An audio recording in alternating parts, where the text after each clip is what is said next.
In the previous session, we had come to know that the giant has changed and he has become very loving, very affectionate, very careful for the children, especially for a little one. Every afternoon, when the school was over, the children came and played with the giant. हर बार जब school से free होते बच्चे giant के साथ आके खेलना शुरू कर देते.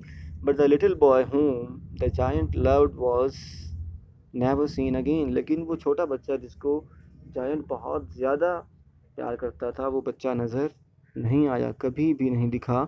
The giant was very kind to all the children. Yet he longed for his little friend. वो सारे बच्चे उसके लिए बहुत प्यारे थे लेकिन specially he was missing the little friend and often spoke of him. और हर बार कई बार उसके बारे में कहा करता था giant. How I would like to see him. मुझे उसको देखना कितना अच्छा लगता था. He used to say. वो अक्सर ऐसा कहा करता था. Years went by. देखिए जायंट उस छोटे बच्चे को बहुत मिस कर रहा है, उसको देखना चाह रहा है और इसी याद में कई साल बीत गए. Years went by and the giant grew very old. अब जायंट बूढ़ा हो चला था and feeble, weak also. He was weak. He could not play about anymore. अब वो ज़्यादा नहीं खेल सकता था. So he sat in a huge armchair. वो बड़ी सी आर्मचेयर पे बैठ जाता and watched the children at their games and admired his garden. और वो अपने गार्डन में बैठकर बच्चों को खेलते हुए देखता रहता था. I have many. Well, you can see in this picture the giant is sitting on an armchair and the children are playing in the garden. But he is looking very annoyed. He is missing someone. I have beautiful flowers. I have many beautiful flowers. The giant is saying that मेरे पास बहुत सारे खूबसूरत अच्छे अच्छे flowers हैं. He said, but the children, मेरे garden में बहुत अच्छे फूल हैं. But the children are the most beautiful flowers of all. लेकिन उन सारे फूलों में से सबसे अच्छे फूल तो ये बच्चे हैं. One winter morning, he looked out of his window as he was dressing. वो जब अपने घर के काम काज कर रहा था, ड्रेसिंग कर रहा था अपने आप को जायंट, तब उसने खिड़की से बाहर देखा और ये एक सर्दी की सुबह थी. It was the winter time. He did not hate the winter now. अब उसको उन जायंट को विंटर से इतनी ज़्यादा चिढ़ नहीं थी, इतनी ज़्यादा नफ़रत नहीं थी. For he knew that it was merely the spring asleep. because अब वो जान चुका था कि ये सिर्फ स्प्रिंग का सो जाना था, स्प्रिंग का लेट हो जाना था, डिले हो जाना था, जो कि उसके पहले सेल्फिश हो जाने की वजह से था. लेकिन अब ऐसा नहीं है because his heart has melted. So spring come in his garden and the flowers trees have started blossoming and that the flowers were resting. Winter का टाइम था और गार्डन में ज़्यादा ब्लॉसमिंग नहीं थी, फ्लावर्स रेस्ट कर रहे थे, यानी फूल अभी खिले हुए नहीं थे. Suddenly he rubbed his eyes in wonderful and in wonder and looked. उसने अचानक से ताज्जुब के साथ में अपनी आंखें मली और देखा. It certainly was a marvellous site. ये बहुत ही चौंका देने वाला नज़ारा था. इन द फार्देस्ट कॉर्नर, बहुत दूर कोने में, in the garden was a tree quite covered with lovely white blossoms. अब ये विंटर का टाइम था और चारों तरफ रेस्ट था, यानी चारों तरफ सन्नाटा था, फूल खिले हुए नहीं थे, ज़्यादा हरियाली नहीं थी. लेकिन बहुत दूर एक कॉर्नर में, गार्डन की किसी कॉर्नर में एक ट्री अभी भी वाइट ब्लॉसमिंग के साथ में भरा हुआ था, यानी उसमें अभी भी फूल खिले हुए थे. It was covered with lovely white blossoms. It's branches were golden. उसकी ब्रांचेस सुनहरी रंग की थी, चमकदार. And silver fruit hung down from them. और उससे चांदी की तरह रोशन, सफ़ेद, चमकदार फल लग रहे थे। एंड अंडरनीथ इट, और इसके नीचे, it stood the little boy he had loved, और उन गोल्डन ब्रांचेस और सिल्वर फ्रूट्स के नीचे वही छोटा बच्चा खड़ा दिखा जिसको वो बहुत ज़्यादा मिस कर रहा था। अब उस जायंट को वो बच्चा नज़र आ गया जिसको वो काफ़ी सालों से देखना चाह रहा था लेकिन नज़र नहीं आता था।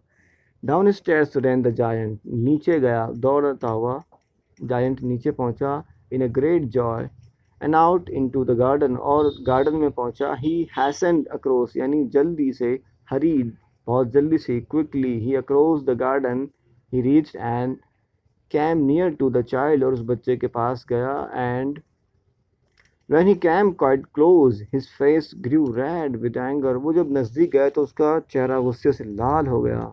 जायंट का चेहरा गुस्से से लाल हो गया। एंड ही सेड, और उसने कहा, who hath dared to wound thee, किसने तुम्हें चोट पहुंचाने की हिम्मत की, किसने तुम्हें परेशान किया। who hath dared to wound thee, the word hath and thee are the words of archaic language, means ancient language, old English. These two words, hath and thee. Hath is replaced by has nowadays, and thee is replaced by you. दी यानी तुम्हें, तुम, you, दी का mean क्या है, तुम, you, और hath के जगह पर हम पढ़ सकते हैं हैज़, यानी तुम्हें किसने चोट पहुंचाई है।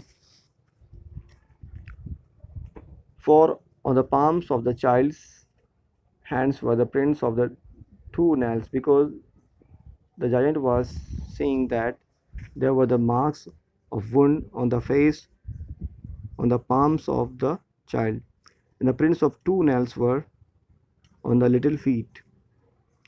Who has dared to wound thee? Again he asked. Cried the giant. He was very angry. He asked, tell me that I may take my big sword and slay him, because he was very angry and he was very close to the boy. So he was saying that he will kill that person who has wounded you. In this picture you can see. Well, nay.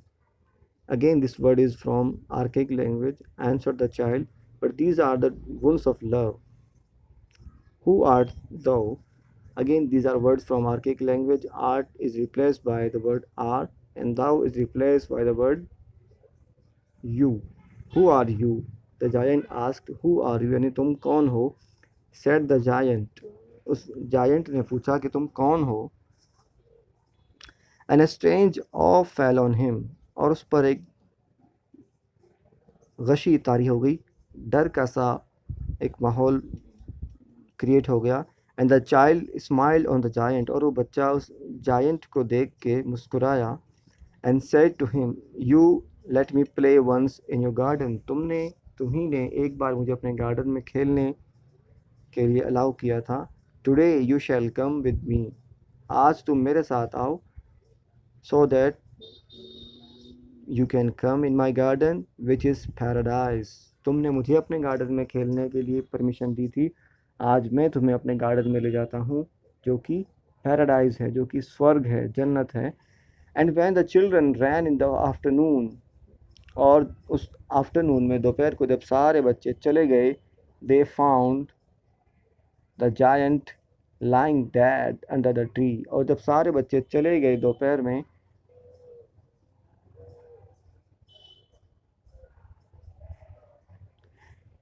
Sorry, जब उस दोपहर में, afternoon में, बच्चे दौड़ते हुए आए, पहुंचे, they found the giant lying dead under the tree, उन्होंने उस जायंट को उस पेड़ के नीचे